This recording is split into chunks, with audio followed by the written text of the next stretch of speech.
Allah Rabbul Izzah created Sayyidina Adam alayhi salatu wasalam, and he was in Jannah, and he felt alone in Jannah. So Allah Rabbul Izzah created for him a partner, Sayyidah Hawa alayhi salatu wasalam. Then Shaitan tempted them, and they ate from the forbidden tree. As a result, they were sent to this world.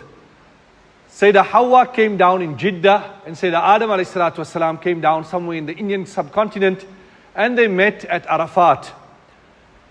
They began living in this world, and then to populate this world, Allah created a unique system that Sayyidah Hawa would give birth to sets of twins in the morning and in the evening. And the system was such that the boy of the morning would marry the girl of the evening, and the girl of the morning would marry the boy of the evening. So amongst the children of Adam alayhi salatu wasalam, there were two boys by the name of Qabil and Habil. And according to the system, Qabil was to marry Habil's sister, and Habil was to marry Qabil's sister. But Qabil did not want to marry Habil's sister. He wanted to marry his own sister because she was more beautiful. So he went to his father, Nabi Adam alayhi salatu wasalam, and he said to him that I want to marry my own sister.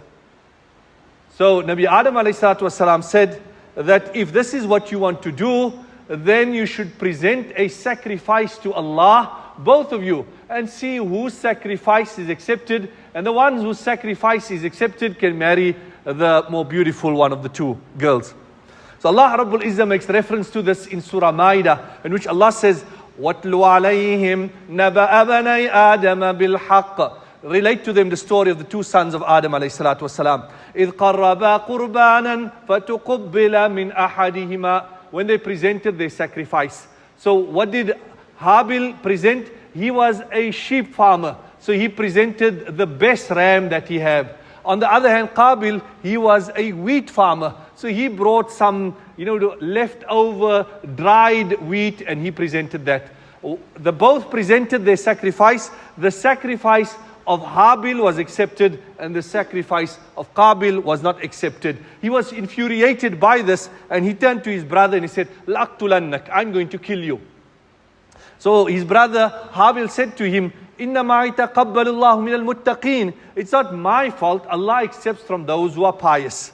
And then he goes on to say to him that لَإِن بَسَطْتَ إِلَيَّ يَدَكَ لِتَقْتُلَنِي, that if you stretch out your hand to touch me, to kill me, I will not respond in any way. I will not respond in any way because I fear Allah, the Lord of the worlds.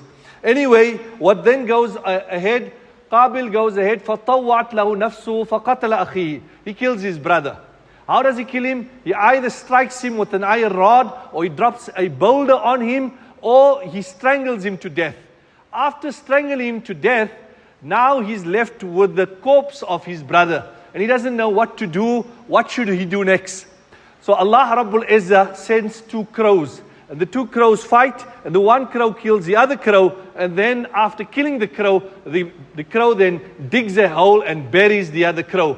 Qabil then realizes what he needs to do with his brother, and then he buries his brother in this way. Adam alayhi salatu wasalam is very angry with Qabil. Nevertheless, what happens to Qabil after this? There's written in the various commentaries that he becomes totally paralyzed. He's laying like a cabbage and being affected by the sun. And that is one particular narration. Another says that he fell down from a mountain. And a third says that Adam alayhi salatu wasalam made dua, and eventually what happened was he was sucked into the earth. The point that drove Qabil to kill his brother was jealousy. And jealousy is such a quality where one desires what someone else has, whether it comes to you or it doesn't come to you, you want it to be taken away from that person. Now, Ibn Rajab Hanbali rahimahumullah, he said that hasad, jealousy, is a natural quality. Every person has it because we always see people that are on a higher position than us. And Umar bin Khattab radiallahu anhu said that whenever we see a bounty, we do desire it. But what should we do? If we have a particular bounty that Allah has granted us, then we should read Surah Falaq, min sharri hasidin idha hasad, that we ask protection from the jealous one when he becomes jealous. And for us to cure us from jealousy, what we need to do is, we need to remember that everything that everyone has, it is a bounty from Allah. Allah has chosen that for that person. So that is the choice of Allah. That's one thing. The second thing is always look at those who are less fortunate than yourself. And that will then take your gaze away from those who have more than yourself. And in this era, of jealousy, we shouldn't be flaunting our own lives, our holidays, our families, our children, our acquisitions on social media, because people are jealous, and the jealous eye has its effect. May Allah protect us from the jealous eye.